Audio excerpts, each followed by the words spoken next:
Good morning students. मैं Santosh Kushwaha from Gyandeep senior secondary public school. बच्चों, हमारा सेकंड चैप्टर चल रहा था वर्ण।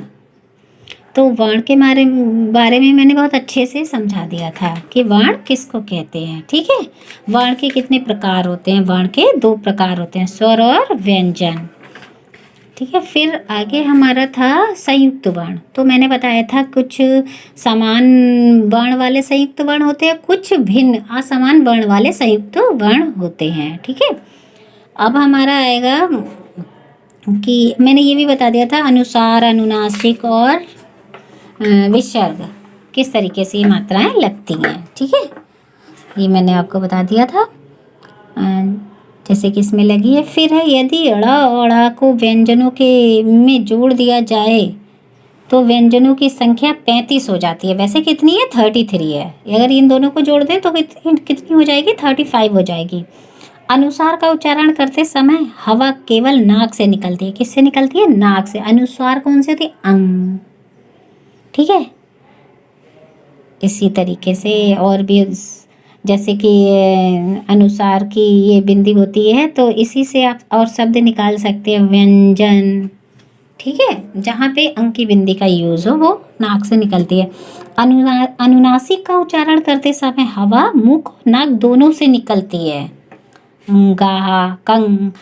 इसी तरीके से सांप, दांत, नाक से भी और मुंह से भी। ठीक है, अब ये है, चलो एक बार इसको रिवाइज करते हैं।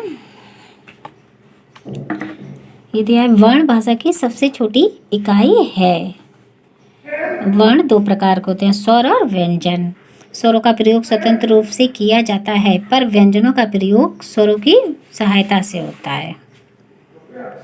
व्यंजनों के साथ जो चिन्ह लगाते हैं उन्हें क्या कहते हैं, मात्रा। अंग को अनुसार, अंगा को अनुनासिक और आह को विसर्ग कहा जाता है। कुछ अंग्रेजी शब्दों के साथ अ का चिन्ह लगाया जाता है, जैसे कि आ पे केवल चंद्र लगता है, बिंदु नहीं लगती, जैसे कॉल, बॉल, डॉल आदि। ठीक है, कुछ संयुक्त व्यंजन ये होते हैं, छ, त्र, ज्ञ, स्र, ये संयुक्त व्यंजन होते हैं। अब ये रहे आपके क्वेश्चन आंसर। वर्ण किसे कहते हैं, स्वर और व्यंजन में कौन कौन से 2 अंतर हैं। हिंदी में स्वरों का प्रयोग कौन कौन से 2 रूपों में किया जाता है। ये बेटा मैंने आपको टिक लगा दिए थे कि आपको कहाँ से करने हैं। ठीक है, ये देखिए क्वेश्चन नंबर दिया होगा, ये देखिए वर्ण किसे कहते हैं। तो इसका आंसर है भाषा की सबसे छोटी इकाई या ध्वनि जिसके खंड नहीं किए जा सकते वर्ण या अक्षर कहलाते हैं। तो आप यहाँ आंसर नंबर 1 डाल देंगे। ठीक है, ये 1 का आंसर आप लिख लेंगे। ओके, फिर मैं देखिए ये लिखकर PDF बना के डाल दूंगी किसी टाइम। स्वर और व्यंजन में कौन कौन से 2 अंतर हैं। अब देखिए स्वर और व्यंजन का यहाँ पे दिया हुआ है, स्वर और व्यंजन में कौन से 2 अंतर हैं, आप यहाँ से कर सकते हो।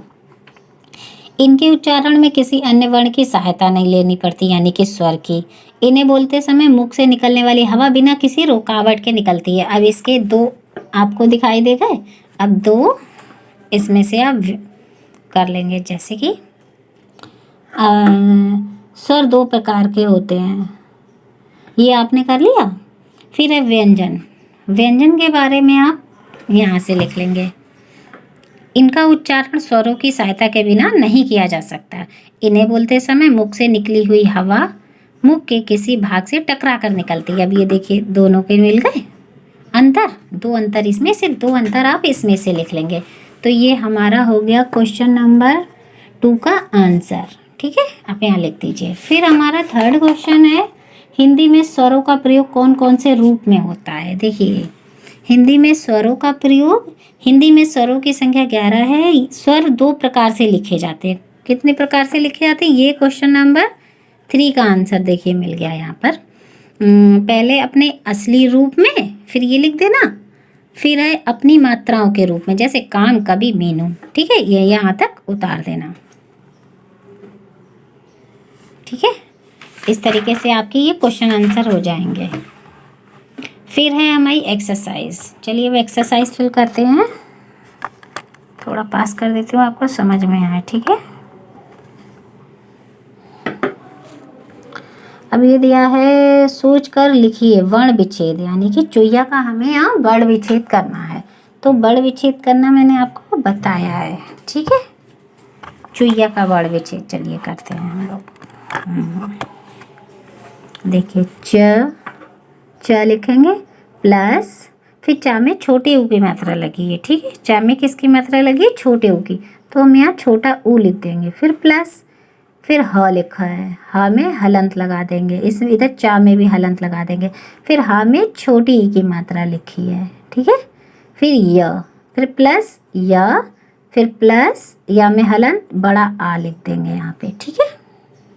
फिर बैसाखी, तो हम बा लिख देंगे, ब में हलंत प्लस ए की मात्रा लगी है, तो हम ए की मात्रा लिख देंगे इस तरीके से।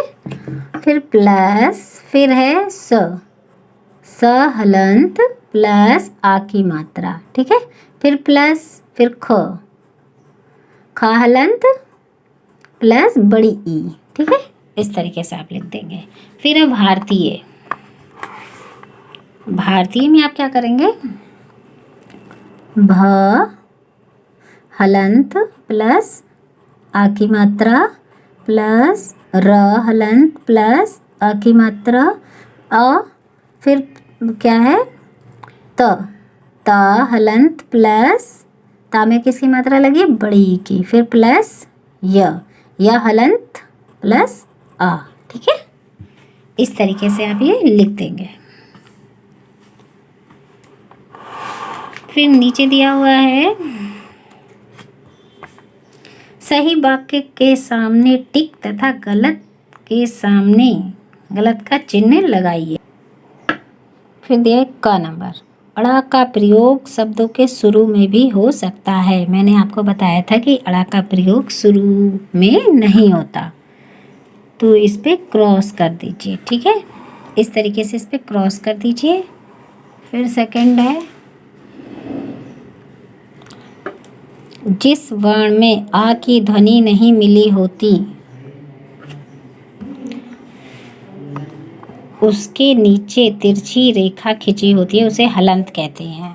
जिस वर्ण में आ की ध्वनि नहीं मिली होती उसके नीचे क्या होता है? तिरछी रेखा खिंची होती है, जिसे हलंत कहते हैं। ये सही है, ठीक है, यहाँ राइट लगा दीजिए। फिर हिंदी में स्वरों की संख्या 13 है, ये गलत है, ठीक है। फिर 4 है, तितली शब्द में 6 ध्वनियाँ हैं, ठीक है। तितली शब्द में 6 ध्वनियाँ हैं, राइट है ये। फिर वर्ण को अक्षर भी कहा जाता है, ये भी राइट है। फिर ज्ञा में ग और य ध्वनि मिली है, ये भी गलत है, ठीक है।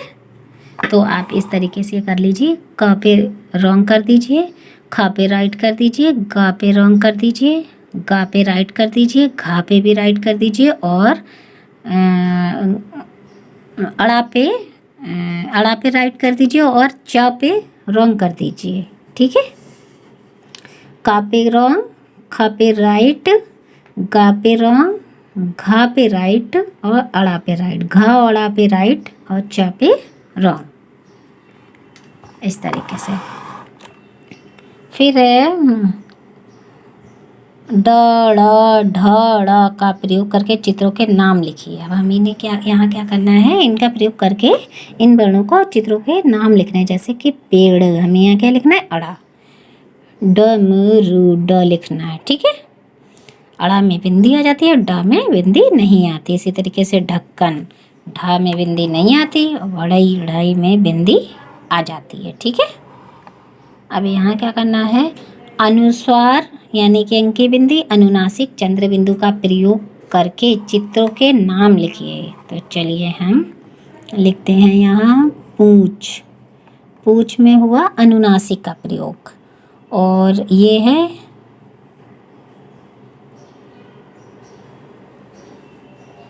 अंग, भी कर सकते हैं, अंग कर ले रहे हैं, ठीक है। वैसे ये कंधा भी हो सकता है, कंधा ही दिखाया गया है, इसको कंधा कर लीजिए, कंधा, ठीक है। फिर है बांसुरी,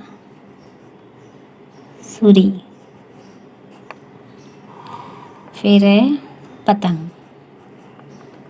ठीक है, इन चित्रों के नाम लिख लीजिए। फिर नेक्स्ट पेज पे आ जाइए। इस तरीके से नेक्स्ट पेज पे दिया है र के सही रूप भरकर चित्रों के नाम पूरे करिए। अब क्या हमें करना है, र के सही रूप भरने हैं। ठीक है, जैसे कि मार्ग, मार्ग कैसे लिखते हैं, इस तरीके से ये वाली र की मात्रा लगा दीजिए। चर्च, ठीक है। ट्रेन यहाँ नीचे लगती है, ठीक है।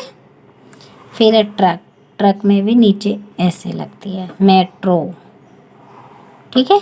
वर्षा, इस तरीके से ऊपर रा लगेगी, ठीक है। ये पूरा कर लीजिए आप।